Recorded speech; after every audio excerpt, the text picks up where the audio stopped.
کلما جاءہم رسول، جب کبھی بنی اسرائیل کی طرف کوئی نبی رسول پیغمبر آتا، بما لا تہوی انفسہم، اس نبی کی باتیں ان کے دل کی تمناؤں کے خلاف ہوتی،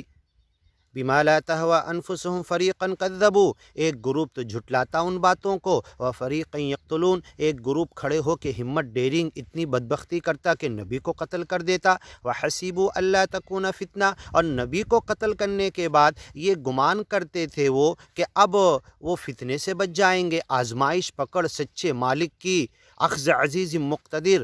اس کی کوڑے سے بچ جائیں گے، فعموا وصموا، تو ہدایت اور گیان سے اندھے بنے رہے، گونگے لنگڑے بہرے بنے رہے اور ہدایت کی طرف آئے نہیں، صم بکم عمی، ثم تاب اللہ علیہم، پھر اللہ نے ان کے نبیوں کے قتل کرنے کی اس حرکت کو معاف کر دیا، ثم عموا، پھر اندھے بنے، وصموا، بہرے گونگے، ہدایت کی طرف آنے سے لاچار بنے، کثیر منہم، ان میں سے زیادہ لوگ، واللہ بصیر بما یعملون، اللہ دیکھ رہا ہے جو کچھ یہ عمل کرتے ہیں، لقد کفر الذین قالوا، آگے کی ویڈیو میں سنتے ہیں۔